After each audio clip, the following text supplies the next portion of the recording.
In prison, there's one group that everyone knows sits at the bottom of the prison hierarchy: those who committed sex crimes against children. These inmates often get some pretty brutal beatings and torture, and more often than not, it goes even further. Today, we're going to look at 20 times when it led to their deaths. 1. David Bobb and Graham DeLuise Conti. Jonathan Watson, a California inmate doing time for murder, found himself in a lower security prison at Corcoran, dorm-style living that most would consider a step up. But for Watson, it was a nightmare. Why? Because he was forced to live alongside two of the most despised criminals in prison: child abusers. They were convicted of sexually targeting children under 14, and one of them was a child trafficker. Just 6 days after one of them was moved into the pod, Watson was already on edge. He begged the prison officials to move him back, warning them that something bad was going to happen if they didn't. But his pleas fell on deaf ears. Then, in what can only be described as a blatant taunt, the next day, one of the child molesters had the audacity to watch PBS Kids in front of everyone. Watson saw red. He packed his things, ready to leave, but the prison counselor just brushed him off again. Watson decided enough was enough. He grabbed a cane from another cellmate and took matters into his own hands. After finishing off the first molester, Watson sought out the child trafficker, figuring he might as well do everyone another favor. When it was over, Watson calmly walked up to an officer and confessed. The officer? He didn't believe a word of it until he saw the carnage. Watson later said he was just delivering justice for the parents of those kids. David Bobb, 48, died that day, while Graham DeLuise Conti, 62, hung on for 3 more days before succumbing to his injuries in a local hospital. This is prison justice served cold, and that's just the start. Up next is 2. Andrew Thompson. 35-year-old Andrew Alexander Thompson was serving a 45-year sentence for 12 counts of child pornography and 1 count of sexual activity involving animals.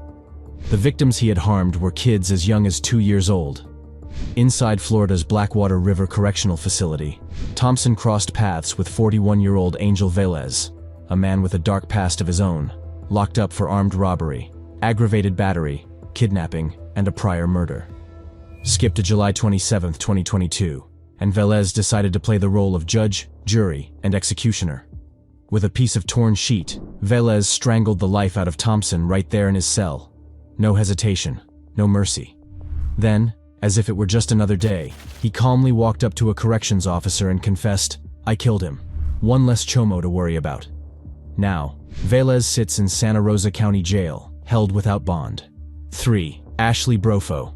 On March 9, 2023, Ashley Brofo's life came to a much-deserved brutal end after 43-year-old Evan James Martin decided that Brofo, a convicted child sex offender, didn't deserve to live another day.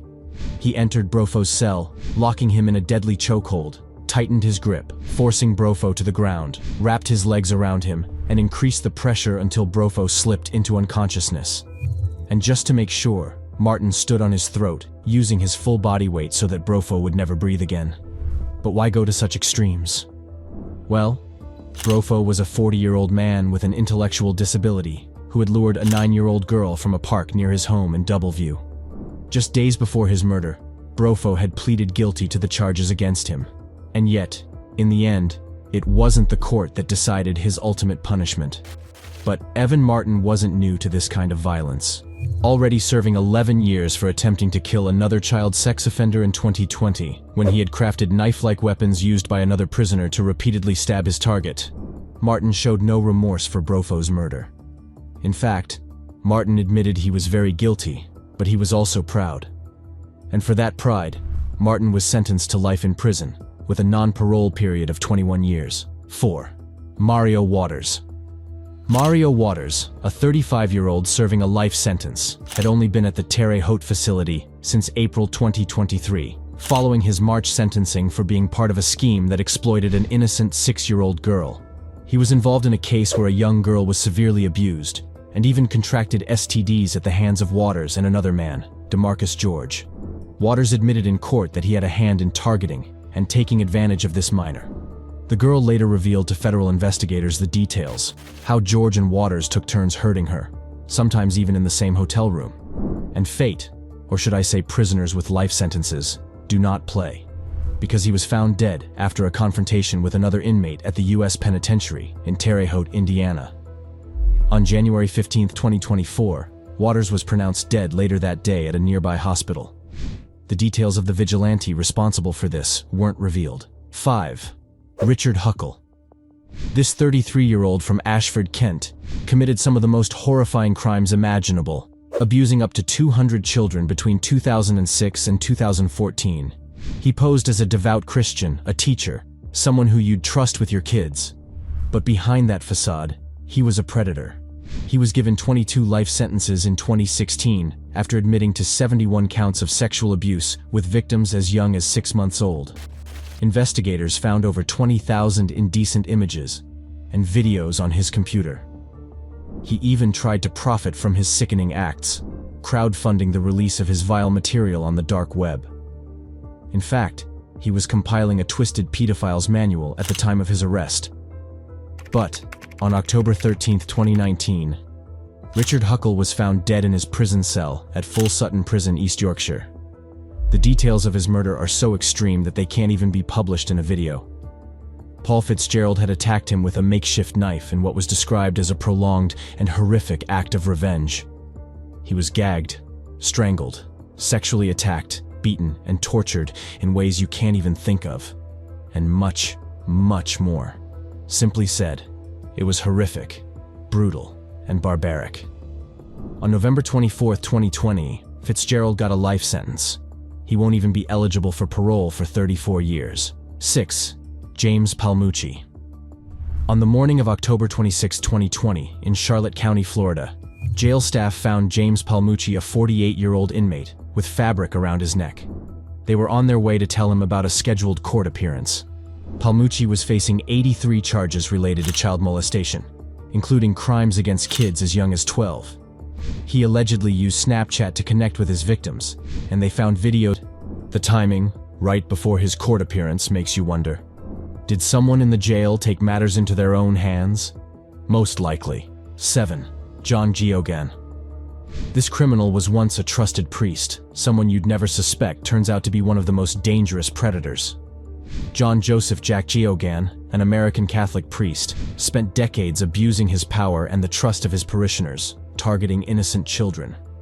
Geoghegan was ordained in 1962, and during his time in the Archdiocese of Boston, he molested over 150 boys. And every time whispers started, did the church stop him? No. They just moved him to another parish. Even in 1984, when he was finally removed from St. Julia's Parish after repeated complaints, was he really punished? Not at all. After some treatment for his pedophilia, he was right back in action, continuing his priestly duties as if nothing had happened. For years, the church protected him, hiding his crimes to keep their image intact. But the truth eventually exploded in 2002, thanks to the Boston Globe's Spotlight team. The very same year, Geoghegan was convicted of molesting a 10-year-old boy and was sent to prison. And that's where he met Joseph Druce, a convicted murderer who had been molested as a child. And when he learned about Geoghegan, you can imagine how it went. On August 23, 2003, Druce executed his plan, which he was working on for a month. He blocked the door to Geoghegan's cell, tied him up, gagged him, and strangled him with a bedsheet. For this, Druce was convicted of first-degree murder and sentenced to life without parole. Geoghegan at 68 met a violent, much-deserved end. 8. Jeffrey Doucet. A father decided that the justice system wasn't moving fast enough. Leon Gary Plausch took matters into his own hands when Jeffrey Doucet, a man who had done unspeakable things to Plausch's young son, Jody, was being escorted through an airport by cops. Doucet was a child molester who had not only abused Jody for over a year, but even kidnapped him and took him to a motel. On March 16, 1984, right in front of the cameras, Plauche pulled the trigger, taking Doucet's life before he could ever see the inside of a jail cell. The shot was fatal. Doucet slipped into a coma and died the next day.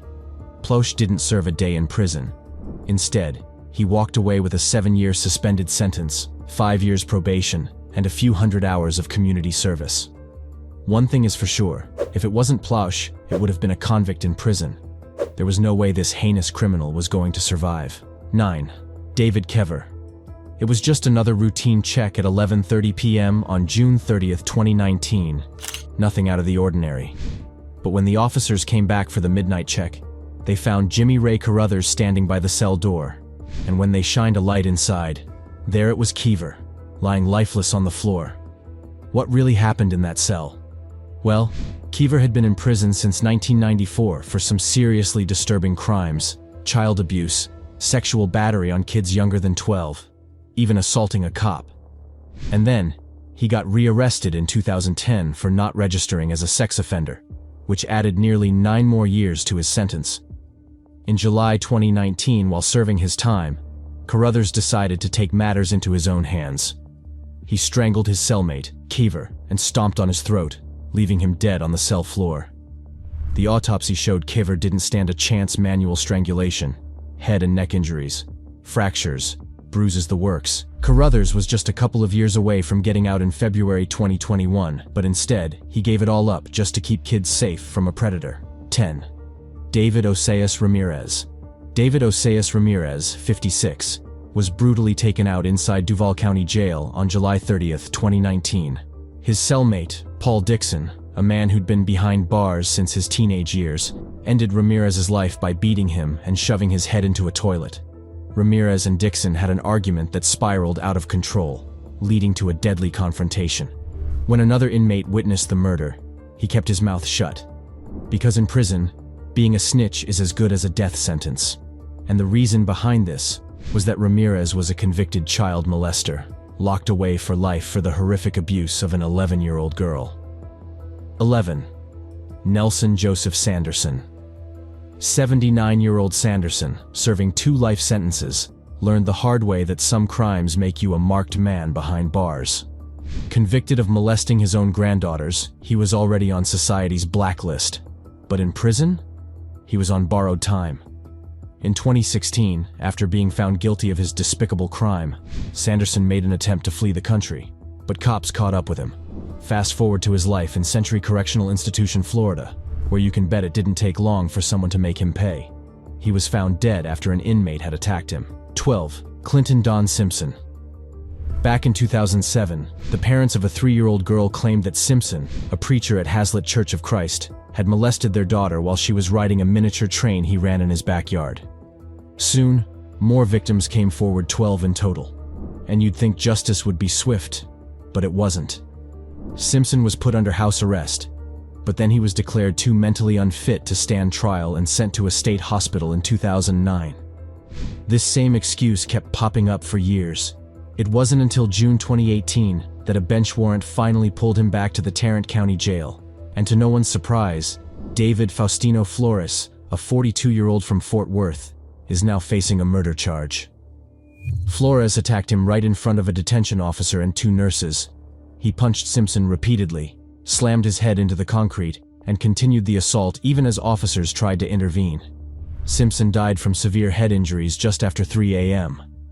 Simpson had been charged with 10 counts of aggravated sexual assault of a child, 3 counts of indecency by fondling, and 1 count of continuous sexual abuse of a child under 14. 13. Robert Munger. Shane Goldsby had already made some mistakes in his life, but nothing could have prepared him for the horror he'd face behind bars. He was forced into a cell with the man who tormented his sister. The man in question was Robert Munger, a 70-year-old convicted child rapist who loved to brag about his sickening crimes. He had no humanity left and was serving 43 years for a list of offenses too vile to repeat, and he had the audacity to share the details with his new cellmate.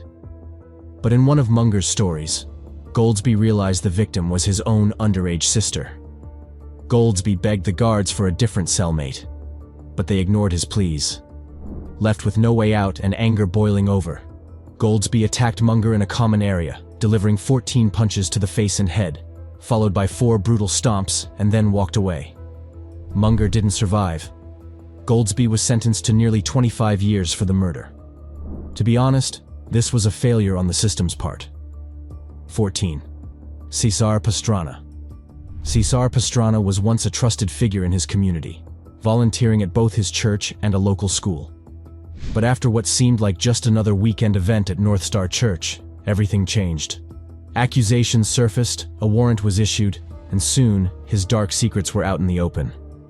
Pastrana had already been skating on thin ice at Barber Middle School after an earlier incident with a student, but this time, there was no escape. In 2012, he was found guilty of molesting 9 boys. The verdict? Life behind bars at Hancock State Prison. But let's be real, prison isn't exactly a place for second chances, especially for someone like Pastrana. Pastrana never even got the chance to live out his sentence. By noon one day, after a confrontation with another inmate, it was all over. Pastrana was dead. And I don't need to spell out the reason for you. 15. Jeffrey Epstein. Probably the most known convict and child molester in this video, Epstein doesn't need an introduction. This guy was a convicted sex offender who allegedly ran a trafficking ring involving minors from 2002 to 2005, until his arrest in 2019. He was finally arrested on July 6, 2019, on federal charges for running this ring in Florida and New York. Not to mention, he allegedly hired girls as young as 14 for sexual purposes and used them to lure other young girls as well. He was facing a potential maximum sentence of 45 years if convicted. On August 10, 2019, he was found dead in his jail cell. The official word? Suicide by hanging.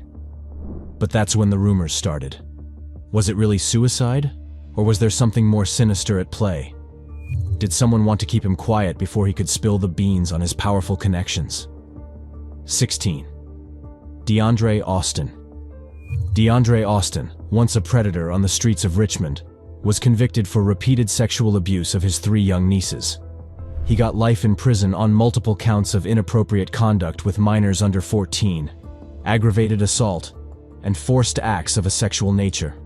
On October 14, 2020, at around 5:40 p.m., someone shouted, "Man down." When officers reach Austin's cell, they find him motionless, beyond help. Less than an hour later, he's declared dead. Cause: homicide. All eyes were on his cellmate, Rodney Jordan. Word is, Rodney couldn't stomach the thought of living next to a child molester. 17. Theodore Dyer. Stephen Sanderson, a 51-year-old inmate already serving life for murder, had reached his breaking point. Sharing a cell with a convicted child molester was bad enough, but when that cellmate, 67-year-old Dyer, wouldn't stop trying to justify his sick crimes, Sanderson snapped. First, a few blows to the face. Then, he wrapped a cord around Dyer's neck, silencing him forever. Dyer, once a resident of the Grand Haven area, was doing time 25 to 50 years for the horrific crime of first-degree criminal sexual conduct involving a 9-year-old girl. This girl, who lived nearby, would sometimes visit his house, where he harmed her. The girl's mother one day entered without knocking, discovered his sick actions, and wasted no time calling the cops on him. 18. Liam Dean. Liam Dean, a 22-year-old father, was convicted of the cold-blooded murder of his newborn daughter, Luna, who was just 2 days old. While his partner, Karen Bissett, took a break to rest, Dean snapped, punching, squeezing, and shaking little Luna because she wouldn't stop crying. He tried to cover it up, saying she'd fallen, but the truth came out during questioning. Just a month into his sentence, on November 12, 2018, Dean was found dead in his cell. His cellmate, John Westland, a man already behind bars for rape and grievous bodily harm, was accused of the killing. Westland denied it all, but the evidence was clear. He had used a broken aftershave bottle to end Dean's life for hurting the newborn. 19. Anthony Palma. Anthony Palma, a 59-year-old convicted murderer, was found dead in his prison cell on January 11, 2019. Back in 1997, 8-year-old Kirsten Hatfield vanished without a trace. For nearly 2 decades, her disappearance remained a mystery. That is, until 2015, advancements in DNA testing linked Palma to the crime. Blood on Kirsten's bedroom windowsill and underwear discarded in her backyard all pointed to the man living just 2 doors down.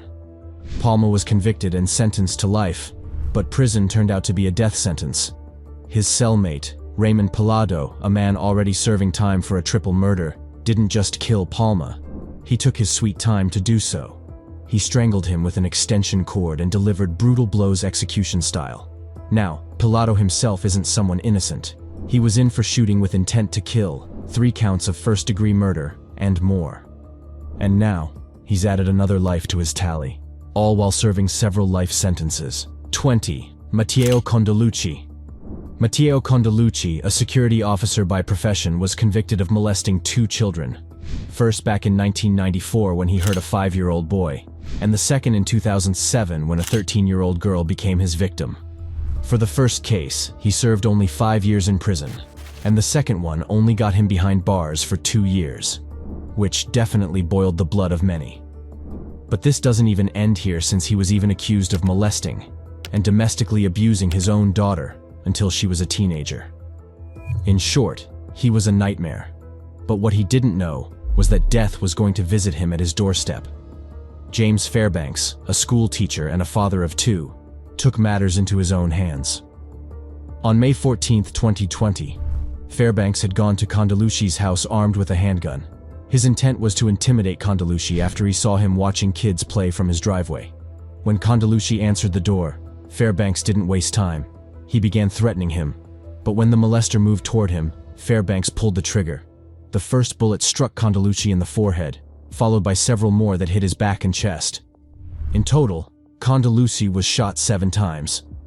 After the shooting, Fairbanks didn't stick around for long. Fairbanks pleaded no contest to second-degree murder.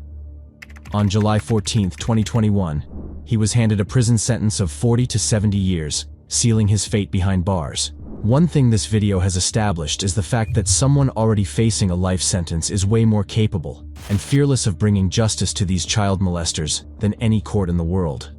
And in a way, that's a shame, since people have to take things into their own hands, because the law is not strict enough for these disgusting child molesters. Because, to be honest, once a child molester, always a child molester. Why even let them out in the first place?